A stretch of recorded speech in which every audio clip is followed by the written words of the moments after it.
That's okay. For those of you who don't know me, I'm Joanne Sanders. I'll stand because that will give you a better opportunity to see me. I tend to get accused of being short on occasion, but generally speaking, I don't take it personally because I look everybody in the eye, so I figure we're all the same height. For those of you who don't know me, I am currently serving, is this on? Yes. I am currently serving as city councilor at large, and I am, more recently I was elected as the minority leader for my caucus. I believe in several things that I think apply to each and every one of us in District 7 and in most America, well, in this country, for heaven's sake.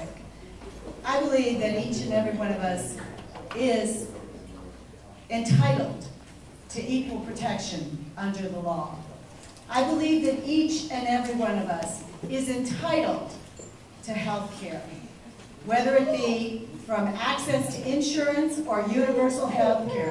Personally, I would like to see it be universal health care.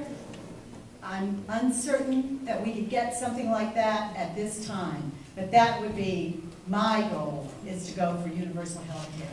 I believe that each and every one of the citizens, both in the district that we are talking about this evening, as well as in this country, is entitled to earn a living that sustains their family. And I will fight for those individuals who don't get that particular entitlement. And when I use the word entitled, I know that raises a lot of questions for people. Well, what's she talking about, entitlement? Well, I believe we have rights, and when I say entitled, I mean they have the right to that. So for me, fighting for workers' rights, especially in this community, has been my full-time job for most of my adult life. And that is what I will continue to do if I'm fortunate enough to represent you. I also believe that each and every one of us is entitled to peace. I believe that love, compassion, and peace are not a part of any particular religion or any tradition.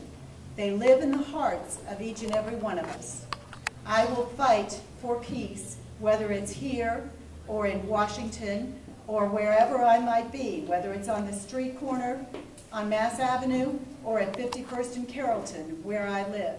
We all deserve and are entitled to a peaceful community. And I believe that as Americans, we don't have any business perpetrating our unfortunate desires on others. Because bottom line is, the war in Iraq is a war for oil. It always has been, it always will be. We need to fight terrorism, yes, I agree with that, but not at the expense of our young men and women, and not because the true ultimatum is oil. So I will fight to make sure we bring our kids back as soon as we can do that. And my hope would be that under a new Congress, we could do that really quickly. So in addition to that, just some background for you all. I have served as a staff representative for my union, which is theatrical stage employees. I have done that since 2000. Prior to that, I worked for the Indiana AFL-CIO. And in that job, I was a grant writer, again, fighting for issues of diversity and equality for men and women on the job site. In addition to that, I provided services to dislocated workers. You know, we talk a lot about crime in this country, and we talk a lot about crime in this city. For me, it's an economic issue. As jobs left, as good-paying, family-sustaining jobs went the way of globalization, we had people who were desperate to take care of their families.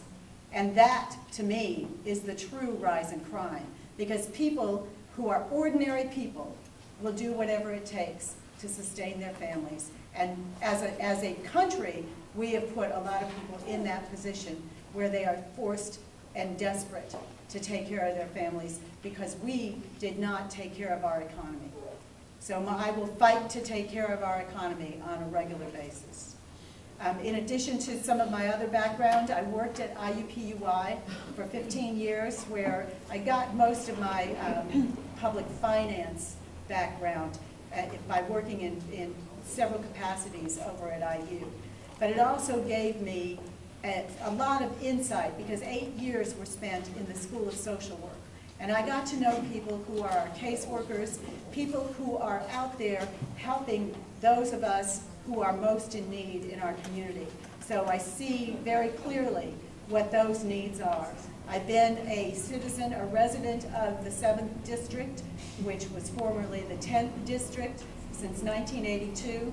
As a resident, I feel like I have a finger on the pulse of the issues that affect each and every one of us here at home. And one of the things I learned throughout my life is we've got 2 ears and 1 mouth. If we were supposed to talk all the time, we'd have 2 mouths and 1 ear. So I like to believe I've been given 2 ears because I'm supposed to learn to listen. And that is one of the things that I try to do, is listen to my constituents. So thank you all for being here tonight. Thank you for waiting for us. Andre and I do have the other obligation, which we take very seriously. So I appreciate you all holding up for us. Thanks. Thanks, Joy.